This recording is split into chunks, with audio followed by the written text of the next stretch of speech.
All right. Common Sense, Ohio. We are all back at the table. October 8th, 2025.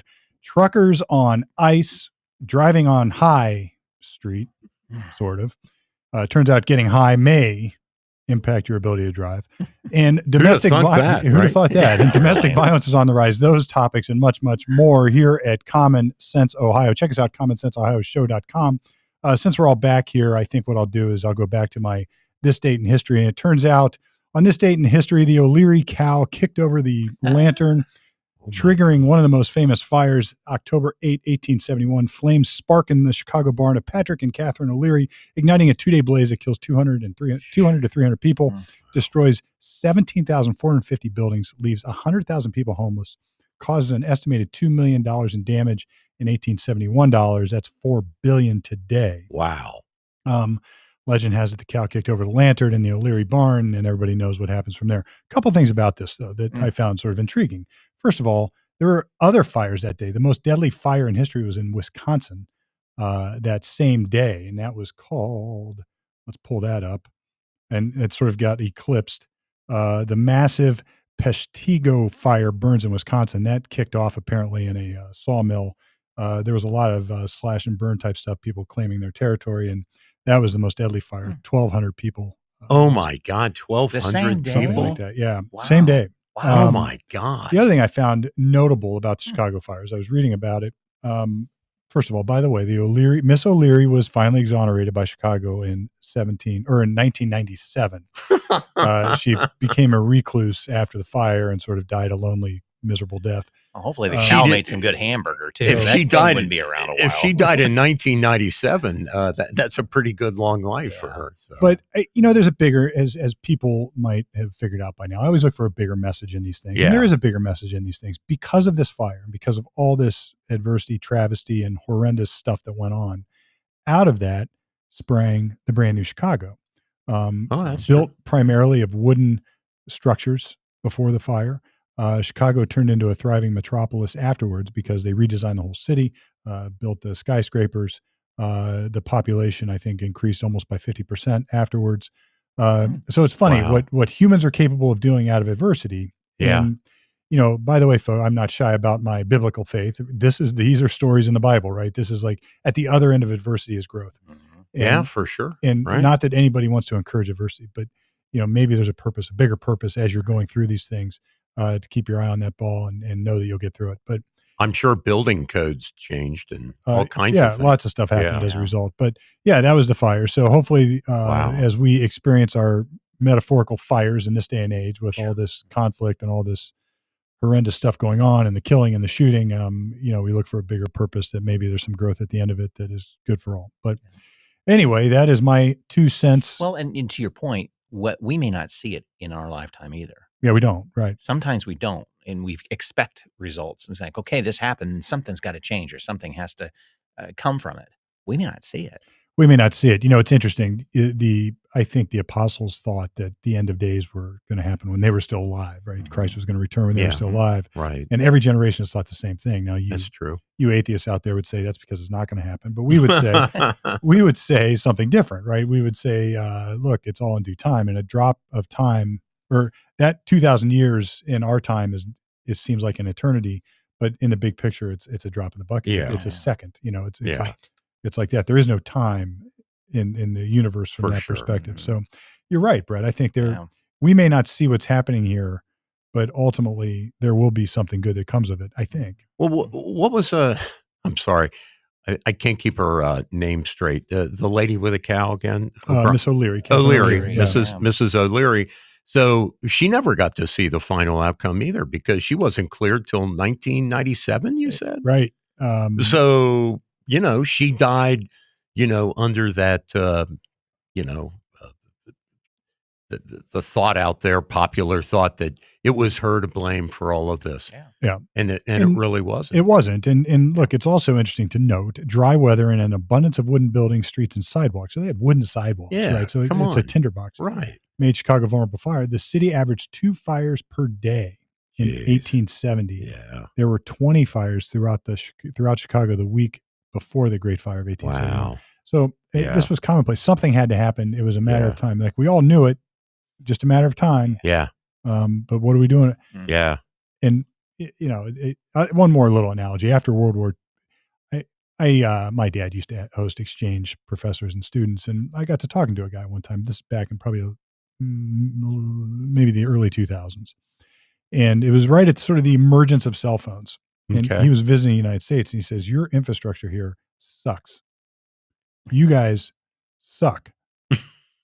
You got no trains, you got no this, you got no this. Your phone system, it's arcane. Yeah. You're still using analog on everything. We're digital and blah, blah, blah." And I said, "Dare I ask why?" He said, "Well, yeah, because all our stuff got destroyed in World War II, and we had to rebuild it and we were forced to rebuild." Yeah. And that's the story of the Japanese steel industry. Yeah. Same thing, right? We're still using old Bessemer furnaces in Pittsburgh and Youngstown, Ohio, right? We bombed the Japanese into, the previous century or whatever. Yep. And so their steel industry started from scratch after World War II with the modern furnaces. That's right. And then, and now they outpace us. In fact, wasn't it Trump just like 2 months ago prevented the Japanese from buying U.S. steel? Yeah. Because they're now the number one steel maker. Yeah. So, it's ridiculous. It is interesting how the cycle of life, I guess. Yeah. It's interesting. But mostly we don't see it in our life, or we don't see it in real time, I guess is really what you're saying. You need a longer lens. That's the real lesson. And I know C.S. Lewis wrote a book on grief. But he talks about some of this stuff too. There's always a bigger purpose for it. Yeah. One door shuts, another opens. Yeah. True. Well, one door that shut that got left open, that was never shut. Apparently, spying on U.S. senators by the executive branch got to be a thing with Obama. He spied on 2 senators, and they thought they had that scandal put to bed where the FBI would not do that anymore. One branch, we're a 3-branch government. You got the executive branch spying on the legislative branch. There's kind of a problem there, I think, with that. But anyway, under Biden, with this Arctic whatever thing looking into January 6th, Biden had the FBI spy on, or whoever Biden put in charge, Director Wray, had an operation where they spied on 9 Republican senators. And even Chris Coons, Democrat senator from, I think, Massachusetts or Maryland, wherever he's from, said that he thinks that is highly problematic and illegal. And he's right. I mean, what are you doing wiretapping the phone calls and the text messages of like Ron Johnson or Lindsey Graham? I mean, that's insane. What are they doing? And then, here we are. We're not going to wait like Mrs. O'Leary's cow for 150 years to find out why. We need to find out right now what's going on with the FBI. I don't understand how out of control they got, but this is like worse than Watergate. This is, I don't think there's enough negative attention on this about how outrageous this really is. And I don't care who's doing it. I mean, one side or the other, it doesn't make any difference. No, it wouldn't matter to me if it was Nixon doing this to Democrat senators. Well, that's what it's just as outrageous. It is, right. Yeah. It's crazy. It's crazy. It's crazy. I mean, these are the times we live in. Yeah. And, the idea coming off of this, that you have the same FBI telling Google, and this has all come out in the last couple of weeks, where Google and Meta and all these Silicon Valley companies are now coming out and saying, yeah, okay, we're going to now re-platform, crazy people like Alex Jones, or even normal people like Dr. Peter McCulloch. We're going to re-platform them back onto Google because the FBI, Biden sent the FBI out here to tell us to de-platform them. So we did that politically. Yeah. And you're just like, what is going on with free speech? What's going on? And nobody can get to the Supreme Court and have them weigh in on private companies that turn off your speech. That whole Section 230 needs to be thrown out. Well, and look, we got to be careful about casting stones in certain directions. I mean, I think Trump was, and he's got to be careful with this too. And I don't, this is old news, I guess, but it's been a while since we've been at the table. So we should kick around the FCC and what's been going on there. Yeah. I got no problem if affiliates of whatever network doesn't want to air Kimmel or any of these other guys. Right. Yeah. And so that's a money decision. That's very easy for me. That's right. So you can't sell it. We're not going to sell it. No. So then eventually Disney or whoever's going to say, look, dude, you don't have a product that we can sell. Sorry, bye-bye. Yeah. Right. Well, that's why Colbert's gone. That's why Don Lemon's show's gone, et cetera, et cetera. But the FCC, I forget the guy's name in charge yet, but he comes out. Yeah, he made a comment. And he comes out. That was a bad comment. As soon as the FCC starts putting his thumb on the scale. Yeah. Now we got the government too close to it. And I think Trump has to. Of course he didn't though. He made a bad comment that way. He never should have said that. And they didn't take any action. It wasn't the FCC that did. The threat of action sometimes is enough. When he said we could do this the hard way or the easy way. That's right. That's what his quote was. And he had no business saying none whatsoever. Totally agree. Now, Brett, this is your wheelhouse because there is some old FCC constitutional law. Yeah. About the federal government being able to regulate the airwaves. Yeah, sure. Correct. And when it comes down to is that the FCC is not necessarily proactive in that regard. They're reactive. That if the general public doesn't want a program, they make their voices known. Yes. And then those stations may not be renewed. Their licenses may not be renewed. It's a 7-year cycle, but it's like, okay, it may be gone. So yeah, he overstepped his bounds on that one. Yeah. He truly did. And that's not the purpose of it. And the FCC's lost its teeth over time. It truly has. Well, I would like to point out just, and then come back, Brett. I would like to point out the hypocrisy, right, of Jimmy Kimmel being off the air at ABC's decision, not the FCC. The ABC did that for what, 4 days. Dr. Peter McCulloch was deplatformed for 4 freaking years. Well, no, right? And Roseanne, and I mean, come on, dude. We're talking 4 days versus 4 years, and it was the FBI that caused the Section 230 threat. That's why Google made those decisions. That's our government taking action. But I think it's worthy of note, and Brett, correct me if I'm wrong, because I'm going back to my law school constitutional law class. Yeah. But I believe the idea was in the old days, and it's not like this anymore, to your point, was we have a limited number of stations, I'll call it. Natural frequencies in the air. Yes. To deliver programming. Meaning not everybody can have one. Yeah. That's right. And if one side controls the whole thing, the idea of the FCC regulating that was to say, look, you have to give equal time to different platforms. You can't just close one out. And at the time, that was sort of a groundbreaking regulatory scheme. And people were like, hold on a second, are we getting into speech? And the court says no, because we got to make it equal. And the idea is, since there's a limited resource here, there needs to be some government intervention to make sure it's fair. But it's just a hop, skip, and a jump to put your thumb on the scale and make it unfair one way or another. And as I always say, you guys have heard me 100 times, if it's happening with the people that you like in power, the other side's going to do the same thing when they're in power, and we don't like it either way. That's always been my approach. Well, I don't think Trump is sending the FBI to deplatform people. So when you say it happens on both sides, well, I have yet to see that. I hope not. Well, if he does, I will be the first one to call for his impeachment. I guess what I'm saying about Trump is this: because Biden should have been be impeached very for clear that. about it.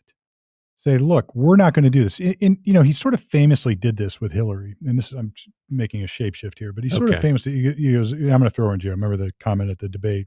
Yeah. But then later on, he says, no, I'm not going to prosecute her. We're not going to do that. Like, he didn't cross the Rubicon of that. No. So he had, cooler heads prevailed. He's bombastic about it sometimes. And hopefully that's what's going on here. Well, she should have been prosecuted, in my opinion. Probably. Because who let her off was James Comey. But the problem with it is, who doesn't make prosecution decisions.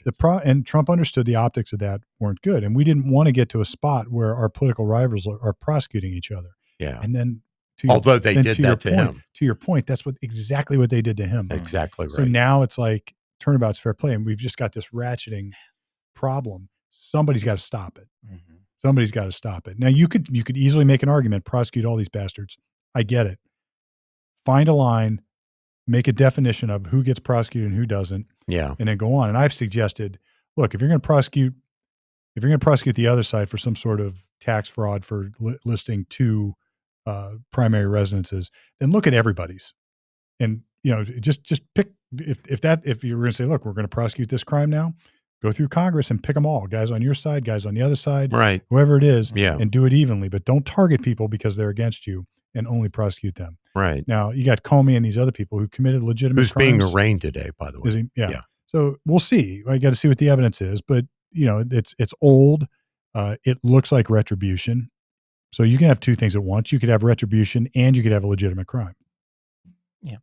Oh, absolutely. Yeah. Right. So, How unfair would it be that just because it looks like retribution that you don't prosecute somebody? That's right. That's not fair. Well, So- and like you're mentioning too, it's the optics of it. You can control the conversation around why you're doing what you're doing. Yeah.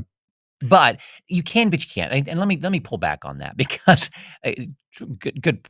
I kind of let me change my mind on that as I just say it, because a politician can come out and say what they want. Then you have the news media carving out and shaping the whole narrative around it. Well, that's right. That you can't control. So really, you can't. Okay, I changed Well, my mind right there on the spot. I think again, both things Well, are you true. can control it if you control your deplatform message. your enemies. Well, true. You Which can is what control Biden your did. message, but you can't control what people do with it. Because you could come out, for an example, Trump can come out and say, this is what we're going to do. The narrative is this without retribution. Well, Fox News can take a hold of it and just blow it out of proportion. That's right. They Oh, can. well. And well, the other side too. And just, no, I'm not blaming What, Fox. like I'm saying MSNBC and No, CNN? I mean, same thing. No, Washington Post. What come I'm saying is the left or right leaning media will blow it out of I proportion. think it's just an worthy- example. So they They went can't. after all of They these can't. advisors to Trump in his first administration for, quote, lying to Congress or not appearing because they said, well, we have executive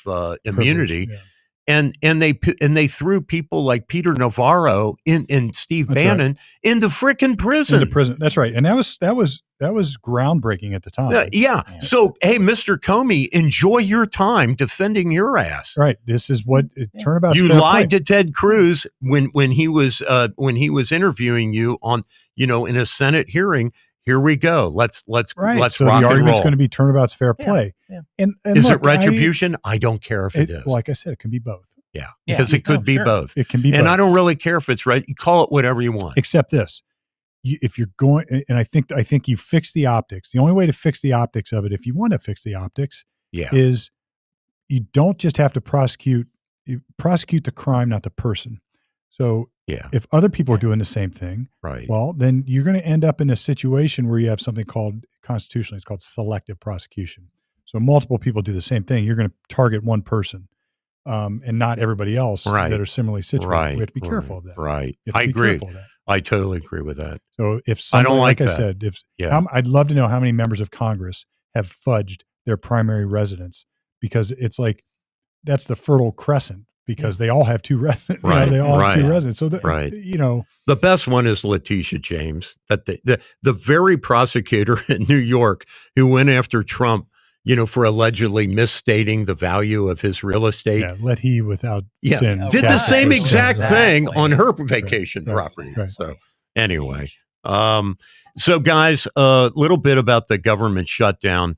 I just have one little take on this, and then we could talk about it ad nauseum. But it's been happening now for 1 week, so we're into our 7th or 8th day. So one of the tactics, and it's used by both sides, is they pick out their favorite program that's not happening, and then they say it's not happening because of the other guy. So I'd just like to pick one, which is air traffic control. There's no reason that should be operated by the federal government anyway. That could be ATC could be operated by any number of private corporations.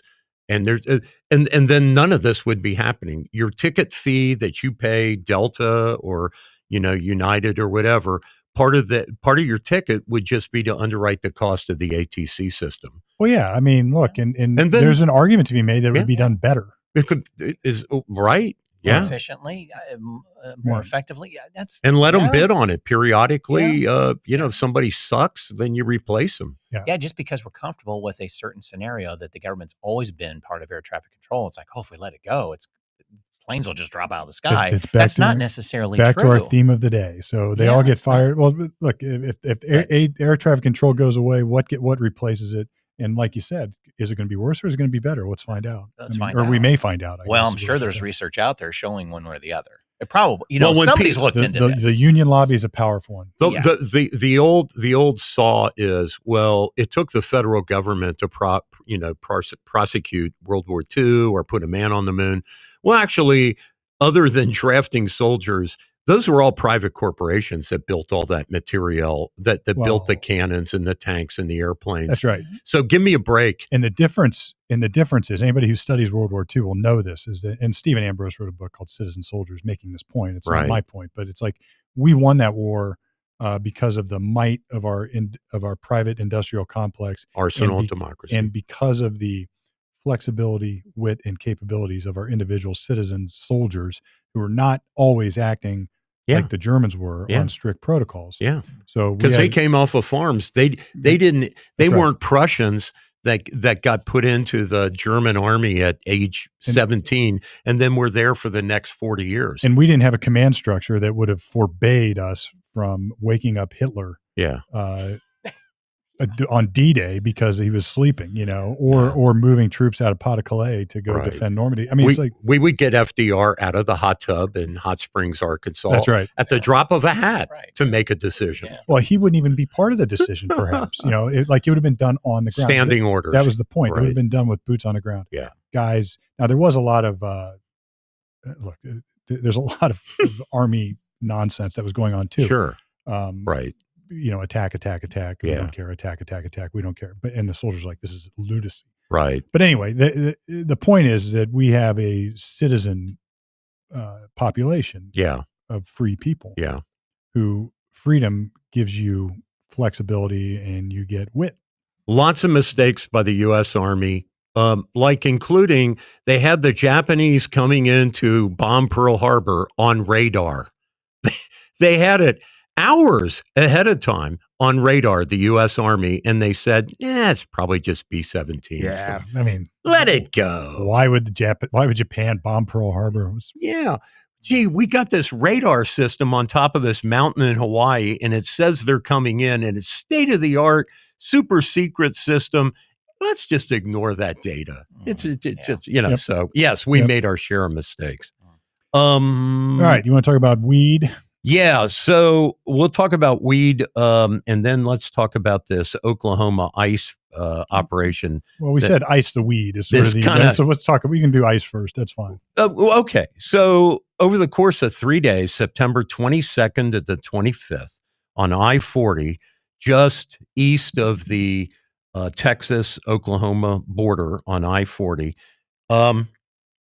roughly around 6,000 drivers were stopped of commercial vehicles. They arrested, ICE and the Oklahoma State Police arrested more than 125 illegals who were found in these commercial vehicles. 90 of those were driving. So we're talking semi-tractors and other commercial vehicles. Now, here's the question. Yes, sir. In 3 days. For those who are driving, did they have a valid CDL, commercial driver's license? They had CDLs in the case of let me see, 44. That's 56. That's 66. 67 had commercial driver's licenses from California, then Pennsylvania, then Illinois, and famously, you'll love this. You guys will love this. The governor of Oklahoma put on his website a copy of one of the CDLs that was confiscated. It was from the state of New York. And under the caption name was in quotes, no name given, unquote. So the state of New York issued a CDL to somebody without their name on the CDL. I put in quotes, a valid CDL. Because the question is, like, I've known people who have gone through the CDL training, of course, and it's not an easy thing. And it's not a cheap thing either. Right. Now I think some carriers will pay for it if you go sign up or however that works. Well, Stephen, also, we know to get this real ID thing now on any driver's license, this little star that's next to the state of Ohio, it's a 50 state requirement, right? By the Department of Homeland Security. This is like a 6-year-old requirement. Like this has been phased in now for years. Yeah. And Ohio just made it like absolutely mandatory. And Homeland Security, they won't let you get on an airplane now if you don't have real ID. So the question is, the question is, how can you issue? How can this? It's racist, Norm. How can that be Don't real be racist. ID? Don't be racist. Well, hey, these guys or xenophobic, whatever the term is. The list of countries that these drivers were from, the 90, is unbelievable. They're from, like 2 were from the Chinese marijuana farm right there in Oklahoma. Chinese nationals. There were people from Uzbekistan, Azerbaijani, like Azerbaijan. Look, there were people from all over the world. I mean, if you wanted to create in 3 days, let's just say, if you wanted to have a spy on the ground in the United States from somewhere else, like what better profession? Yeah. Let's get them a CDL and let them drive all over the country. Because those are jobs, Steve, that Americans won't do. They won't drive trucks, Steve. Don't you know that? That's why we need. Talk to my father-in-law who drove a truck for 40 years. We need H-1B people to come in and drive these trucks because those are jobs that people like your father-in-law, Steve, that he doesn't want to do that job. Yeah, I guess pass a bong. Right. Yeah, I was just going to say. So my question is: are the companies that are owning the trucks in trouble as well too?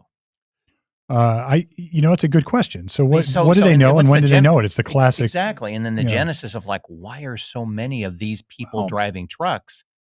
Because it's cheap labor. Does it end up being, it's I know, cheap. follow the money. Yeah. Exactly. It's That's always the only thing that came so to my Steve, mind. you and I have, we hate this civil forfeiture shit because there ought to be some kind of hearing or whatever.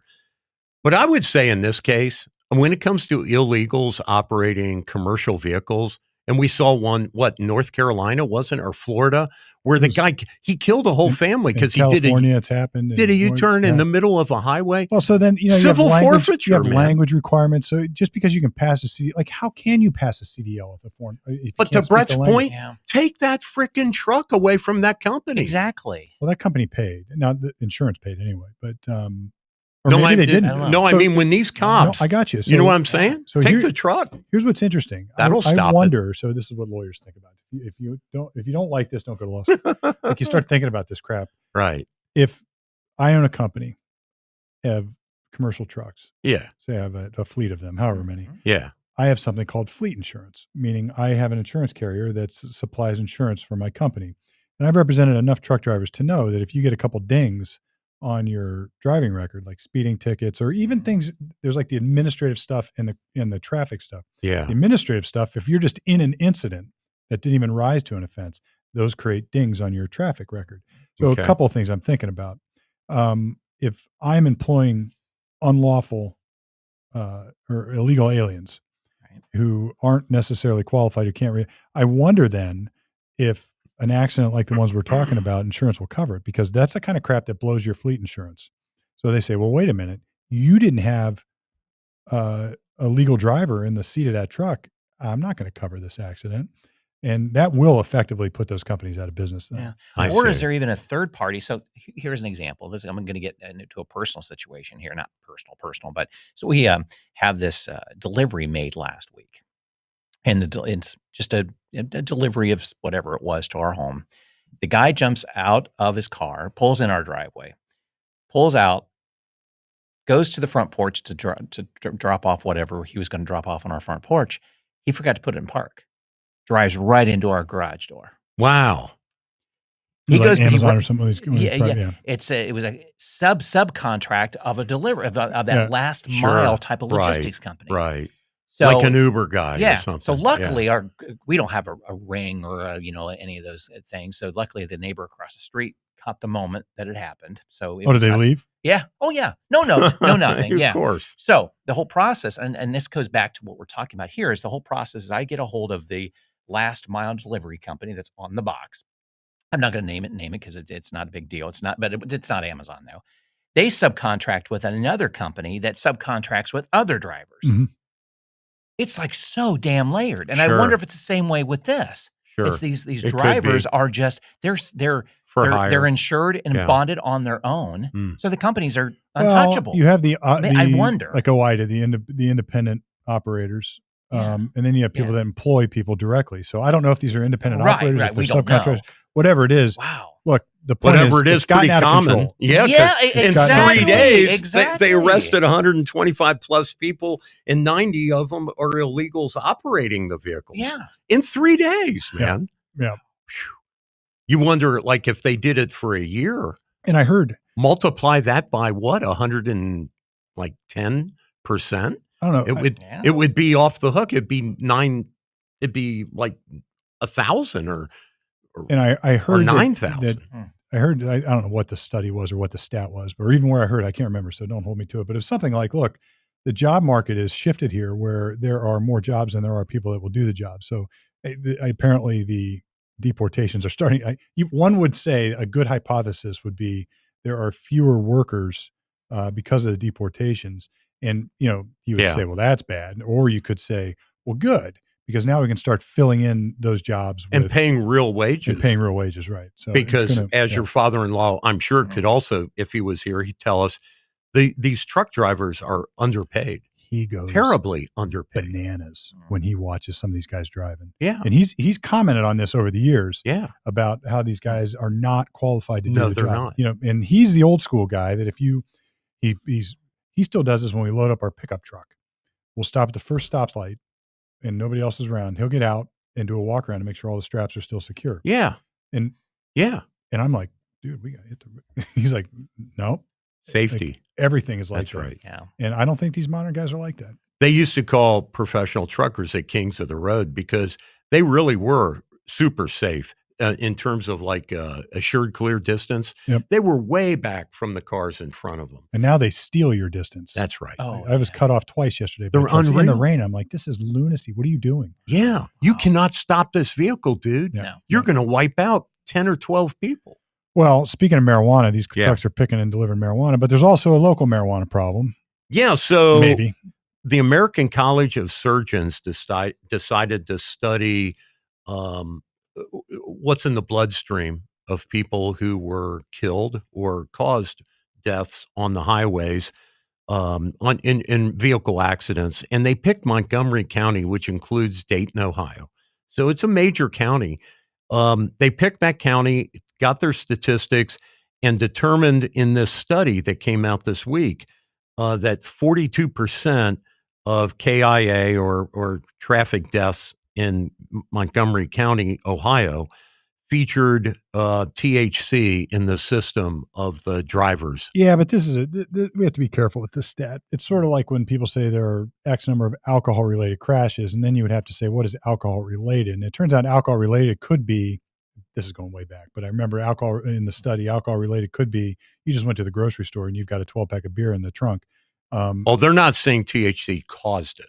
Well, they're just that's saying, what I mean. We have to be careful. Oh, they were careful. Well, no, they were. But this is like you said, right. Brett, they controlled their message. And then what do people make of it? Coincidence does not prove causality. Well, and particularly in this scenario, because there is a common understanding of THC in somebody's system is that it doesn't go away tomorrow. It's in there. Like if you happen to use weed a week ago and you haven't since, you're still going to have a positive THC content in your blood. So let me ask you, Steve, has the detection science by law enforcement gotten any better? No. I mean, they say it has. It's still hard to detect if somebody's under the influence. They claim to have this thing called a modified Romberg test. Where they do, like not everybody, a lot of people see it on the side of the road, the horizontal gaze nystagmus test for alcohol. They claim they have something like that for drugs or different drugs. I don't buy it. I don't think it's particularly effective. I think the primary thing you have to look for is an open bag of Doritos in the car because somebody who's high is going to be eating Doritos, right? Some munchie related circumstantial evidence. That's right. Or Taco Bell. Oh my God. I love it. Yeah. I love.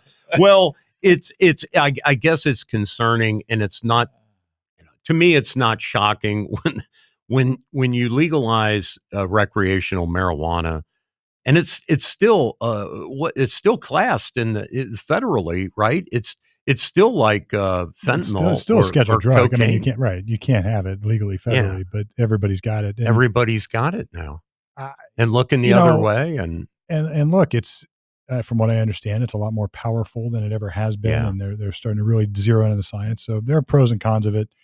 I would just caution, be careful, because I know people who smoke every day, or use it every day, and I don't know if they're driving or what they're doing, but even if you think it makes you more focused, be careful, it may not. And even if it does, the law's not going to care.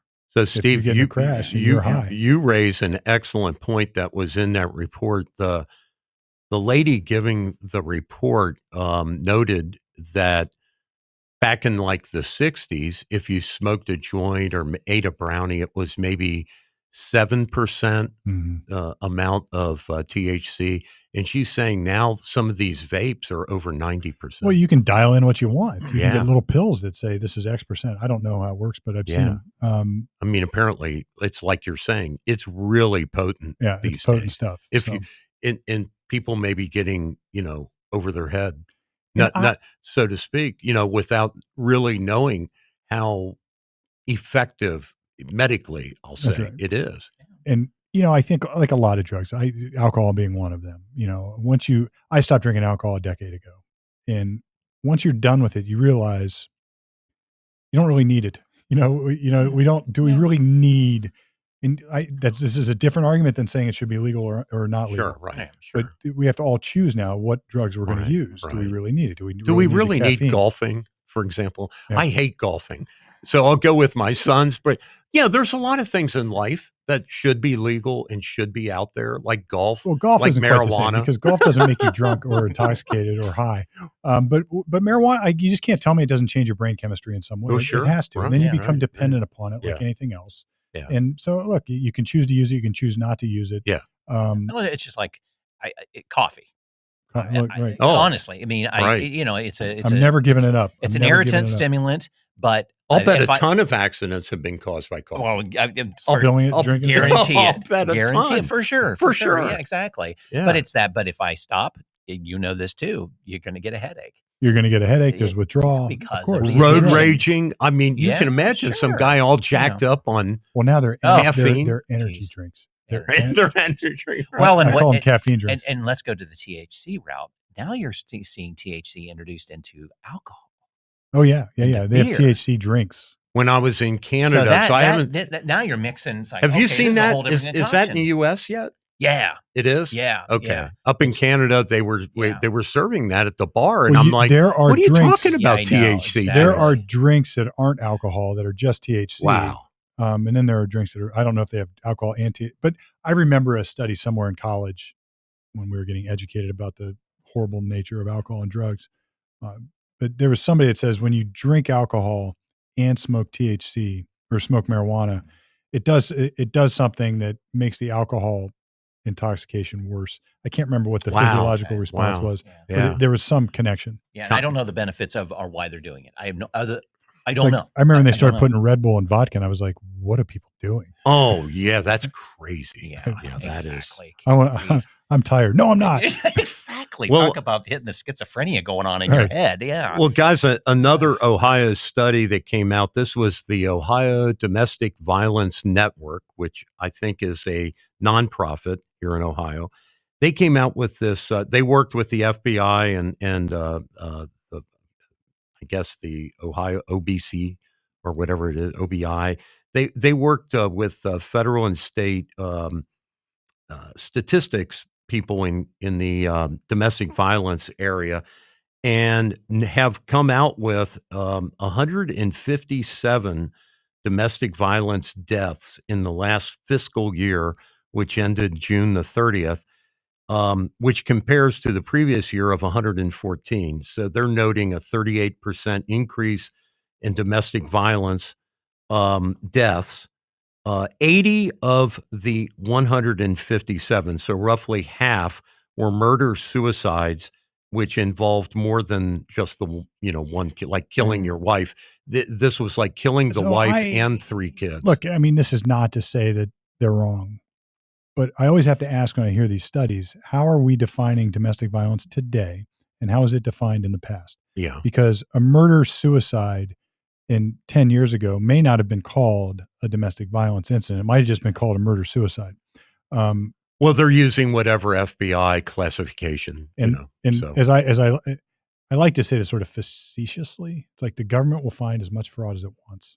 If you want to raise fraud statistics, just start looking for fraud. Well, and if you want to raise domestic violence statistics, start looking for domestic violence. If you want to raise drunk driving statistics, start prosecuting, put a task force out. It doesn't mean that the number of drunks driving have gone up, but it means that you're catching more of them. It's probably both here, I'd guess.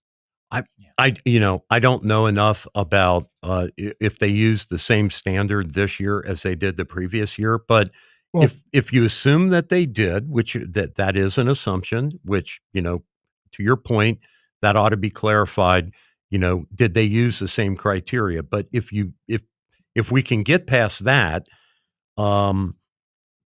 what is alarming for us immediately, because it's right here in our county or the county that we all live near, 1/3 of those 157 deaths were here in this one county. And then the second county with the highest number was Cuyahoga, which is Cleveland. Let me give you an example of how this might work out. I mean, that's unreal. Say 10 years ago, I had a case where somebody hurt their wife, or she hurt the husband badly enough where it was charged as a felony. So it caused serious physical harm. Yeah. Case gets indicted as a felonious assault. Now, 10 years later, we would probably see, because what we're starting to see is strangulation charges. So now we're starting to see strangulation, which is probably classified as domestic violence. And they would indict also a domestic violence case or charge a domestic violence case at the same time. So you could have the same conduct with a conviction now of domestic violence, whereas before you would get convicted of something else, but it wouldn't be called domestic violence. And if whatever the screening process is, you could lose that. Now, I might be wrong, but that's sometimes how those stats get askew. Well, again, I can't comment because I just don't know. We don't know. And I'm not saying I know. I'm just saying these are questions that I have. Setting that issue just not aside, but just, putting that in abeyance for a second. One of the comments that the researcher and the president of the Domestic Violence Network said, they noted that because they have the number of attacks, and this is just the number of, if you will, the ones that got, to the point where it turned into a death. And one of the things that she noted was that, as opposed to the previous year, this past fiscal year, more of the attacks matured, if you will, or turned into like a completed murder, like it, or if you will, a death. Maybe, I don't want to get legal about calling it a murder and making that a homicide, but whatever you want to call it, a death. That more of the acts of violence were completed to the point that a person died. And that is a little different than the previous year. That she was trying to explain, well, why did it go up? And she said, well, the number of attacks may have been the same or similar, but then more people died from them. So we're getting better at killing people. Or let's speculate an alternative. Law enforcement response might be down. Yeah. That could be. It could be something like that. It could be, in other words, there's probably multiple, as Thomas Sowell likes to say, rarely is a single outcome attributable to one cause. Yeah. So the episode, what you're saying, Steve, is like maybe a year ago, it would take on average a half hour for the police to arrive. And of course, famously in Westerville, those guys the 2 policemen who were assassinated at the door were responding to a domestic. And so you wonder, okay, after, what was his name? Jurin and, the Italian officer. I forget his name. Yeah. But I know Morelli. Morelli, yeah. Morelli and Jurin. So maybe after they got shot at the door responding to a domestic, and then up in Morrow County, a deputy sheriff just this year, same thing. So maybe they're slower to respond. Or maybe They take an hour now. Maybe we can take at their word those who wanted to, quote, defund the police, and we can then say what caused that. And then we're going to hold police liable for stuff that we didn't before. So then we're going to discourage people from joining the force. Like we've had. Oh, and we're down. And we're down, right. We're so down. I'm not saying the police are doing a bad job. Yeah, but that is a factor. But there might be fewer of them. Yeah. Look, I've had a situation in my parking lot. And I couldn't get police out, or my son was in a car accident and I said, call the police, and they wouldn't come out. And I get it. They don't have the manpower to do it. Right. Yeah. Well, and also the question is begged too, is like, what is going on? Why are they coming to this end? That's what I wonder. What is happening? And hopefully there's more studies to follow. It's like, why are these people are just miserable? Why are they so, why are they so damn miserable? Like, could it be that we're turning upside down all the values that have kept us content for thousands of years now? Right. Yeah. Anyway. Well, again, it's multiple answers to that, of course, always. There were certainly pretty firm guardrails to our behavior as a Judeo-Christian country. Most people believe that there would be some sort of final judgment after you die, right? And I heard Trump talk about nations that are great tend to have a sound religious there's no secret framework. To that, right? Yeah, there's no secret to that. Like if you think nothing matters and the only thing that matters is how you live now, and there's no judgment, the Greeks figured this out. Then you might as well just go ahead and be a pig. Just study history, right? The hedonists and the bacchanalians. I mean, it's like it rarely is happiness at the end of that rainbow. Yeah. So, like Brett's point, there's a study about. I'm sorry to cut you off. There's a study on. Did you ever see the study on kids at recess? Where you let kids out at recess and there's no boundaries. They tend to just like sort of they don't do anything. They wander around. But if you give them boundaries, then they go play and they start to learn how to function. So when you create no boundaries, you just create chaos. Wow. It's an interesting. Yeah. And now when you can do whatever you want, that's not free. How many people have gone to pick out carpet and there's too many choices? You get stuck. Or if you pick out paint color and you leave, right? And you don't feel good about it. No. You don't feel like you've accomplished anything. You're just like, damn it, you do it. I don't care. That is an interesting. So zero boundaries, like the most free. It's ironic because the most free that you can be creates the least amount of freedom and productivity. Now somewhere in the middle, you need a boundary. Yeah. But too much stifles you. But no boundaries create chaos. Yeah, like CB radio when everybody used back in the trucker days and everybody would talk at the same time. Then there's no communication. There's no communication, right? So there's got to be. Hence the beginning of the FCC. And what's interesting. That's what was in the 1920s. That's what was going on. Look, anybody who's still listening to this is probably bored to death. But it's like what's interesting about what you said is it punctuates the point because those communicating on the two-way platform, you have to wait for the other. And it's not like there's a law that says you have to wait. It's like it has to come from here. That's right. It has to come from your own human nature, figuring things out in the world. Right. That if you don't do this, then nothing gets done. It's sort of like the old debate between Hobbes and Locke. Hobbes said people are inherently bad, so we need a dictator to fix it. Read Leviathan. So you need to have this firm control authoritarian to fix it. Locke said people are bad, and that's exactly why we don't need it, because people figure it out on their own. Yeah. Because they'll realize if we can't create an agreement and shake hands, then we'll both starve. Yeah. Right. Yeah. Yeah. If you want to have that was Locke rather that said that. Yeah. So for you philosophers, you know more than I do. I've oversimplified it, but that's the point. So the desire to have a functional community is not just altruistic. It's also serves your own needs. Basic human necessity. It's a necessity. Human necessity. It serves you to, if you will, to be a good citizen. And we are promoting the opposite. Yeah, we are. Correct. In many ways. In many ways. Go have sex with whoever you want. Well, don't worry about it. Get an abortion. Do that. And this isn't an argument, but it's like, think of the chaos that creates and how unhappy people are. Yeah. So. You're right. And it's reflected in our culture. And I don't want to pick on Disney for the umpteenth time, but like, they come out with movies titled Wicked, and you're like, well, gosh, I remember in the old days it would be like Snow White. Snow White and the Seven Dwarfs. They screwed that up. Yeah, too.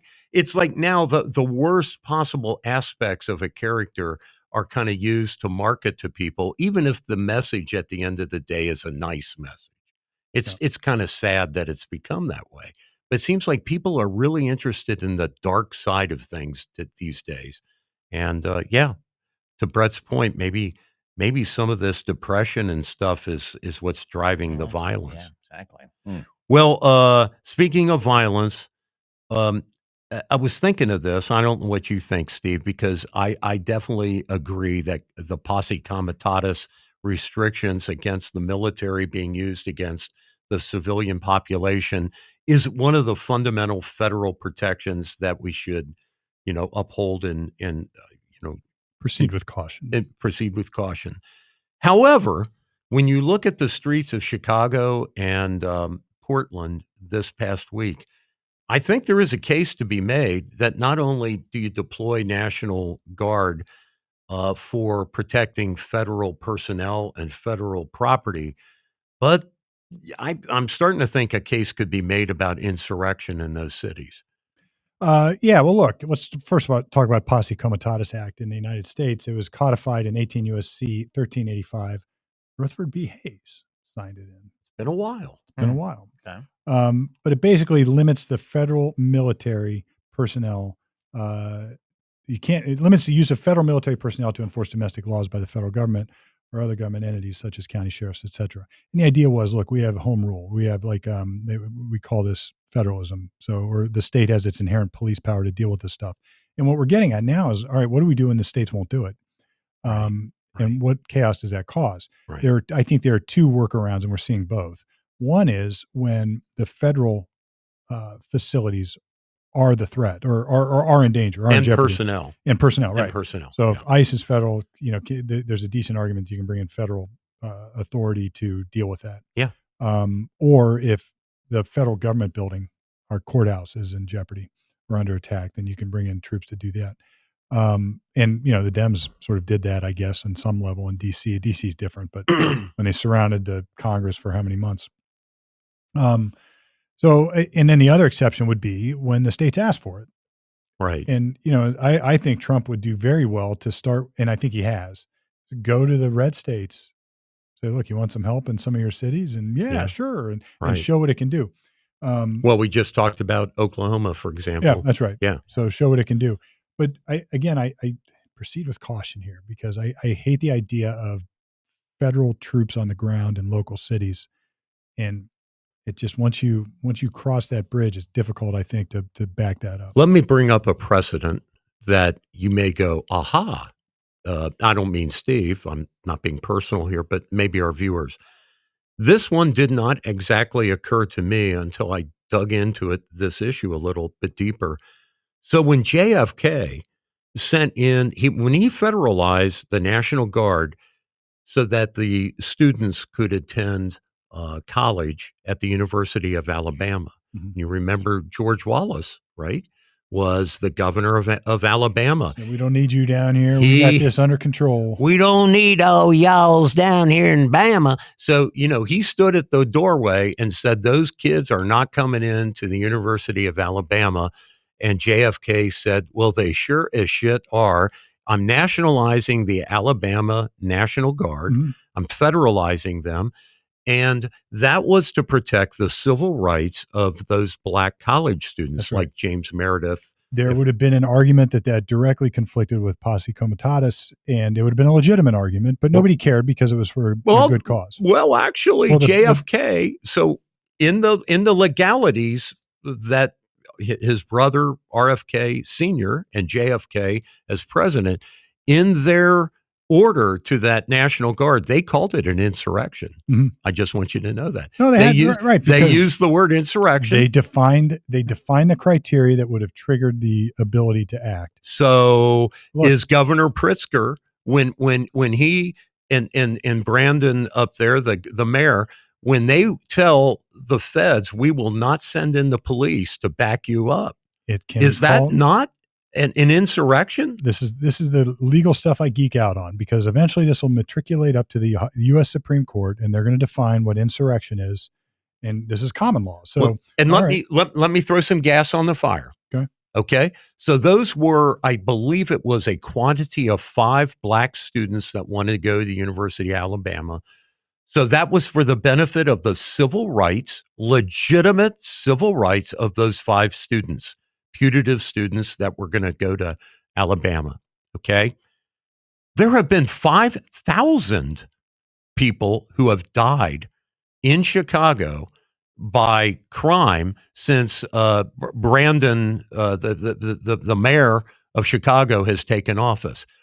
And before that, Lightfoot, whatever her name, I mean, that was no, this Brandon Johnson, the current but mayor. Before her was, or before Brandon was Lightfoot, the alien, right, that had the bug eyes. She was an odd looking. Anyway, so Brandon, 5,000 people have died under his mayorship, and I would just like to point out, well, the vast majority of those people were African Americans. What about their civil right to live, to actually be alive? Isn't that a civil right also? And so if there is a government insurrection against the federal government in Chicago, which is not standing up for the civil rights of black citizens in Chicago to stay alive, it seems to me it's an even more urgent situation than the JFK protecting 5 people to go to college. They're both insurrections, and the one is much bigger and much more, if you will, of an emergency. Mm-hmm. So I'm just drawing that analogy and making that parallel. And I haven't seen anybody in the popular press do that, so this is a first. Yeah, I did hear somebody talk about it. Darn it. But it's not getting spun around like we do. I mean, yeah, people don't like it. No, they don't want to hear about those civil rights. It doesn't fit within the narrative they want it to be. So I think it's a complicated issue. It's how you define insurrection, how you define the criteria that triggers the regulatory power of the government. And so in the past, I've heard these scholars, lawyers bat this around. The factual determination of whether or not it was an insurrection has always been by the executive. Mm-hmm. There has never been a case where the Supreme Court has said, "Oh, you can't define that as an insurrection." Taken to its extreme, that makes the powers we call in law plenary. That means there is no limit to it, which isn't true, or that can't be the case either. So somewhere it'll have to get done. Right. Right. Well, look, let's wrap it up. Good and bad. Yep. Little football talk. I would just say wonderful thing of the week. The Bengals are looking to replace poor old Jake, who just could not get the job done on Sunday. So they have recruited from their nemesis team, the Cleveland Browns, Joe Flacco, who was resting on his Barca lounger when the Browns got him to replace, when what was it, Desmond or whoever the guy was that did the back rubs and when they threw him out, they brought in Joe Flacco to save the day. Well, he didn't save the day in Cleveland, and so now he's gone and he's going to the Bengals because Joe Burrow's hurt. He will excel. Because that's just how it works. That's just how it works. Just how it works. Yeah. So my outrage of the week would be this school superintendent in the largest school district in the state of Iowa, which is the city of Des Moines, Ian Roberts from Guyana, who came and left the U.S. over 10 times and had an order from May of 2024 from a federal immigration court in absentia, was ordered to leave the country. And when ICE tracked him down as the school superintendent of the city of Des Moines, because he just made up his resume and got the job, they found him in some bushes with a sidearm and $3,000 in cash. This is so I would say that the school board of Des Moines and its hiring company did a bang-up job of doing due diligence as to this guy's qualifications to be school superintendent. Yeah, well, look, what better qualification? He has no doctorate, right? And the city college and all these places. Was he a good school superintendent? I mean, look, credentials aside, I'm curious. Was he a good school superintendent? I think I heard some parents kind of saying, wait, he was good. He was good. I don't know though, but that doesn't justify a bit. It's an interesting. My interesting, cat isn't it? might have been just as good. Of a school maybe. know. I mean, maybe he was great Yeah, at it, but but just wasn't credentialed. Right. It's sort of like, you find the guy who's been changed his name as a serial killer, and he's reintegrated into the community somewhere in like Arkansas, and he's a family guy. He's a coach, whatever. He gets arrested. But it just goes to show that when asked for an explanation, the chairman of the school board of Des Moines, Iowa, said, "Well, we were led to believe," quote unquote. Boy, that's just a classic passive voice. Right. We were led to believe. By whom? Oh, the company that they hired. Now, the company they hired to vet these people, they came out with their own press release, and they said, here is a copy of our letter to the school board pointing out several areas of discrepancy in his CV. So they were led to believe by their own bias. Okay. Yeah. So, Brett? Wow. Bad. Be very, very careful on what you watch on the internet. OpenAI's Sora app is now unbelievable. You can put anybody's image up there, and you will truly believe it is that person. Yeah, that's scary. I'm it's running into some scary law as a little hell. bit. Like, wow. It's going to hit the courtroom. Really is. I've seen some examples of it, and it's like you can't see the problems with the lips anymore, and the audio's there, folks. It's going to be bad. This opens up think of the ramifications box. for movies, for fudging evidence, I'm more concerned about politics. Well, look, we're already literally put words in somebody else's mouth, is what you're saying. And it can be shown as it actually happened, that Trump is at the podium saying something, and you wouldn't know any differently. Wow, crazy! This is crazy stuff. Yeah. Crazy stuff. So. Be very, very careful where you get your news starting today. Seriously. And we've said this for the past years. Get it here. Wow.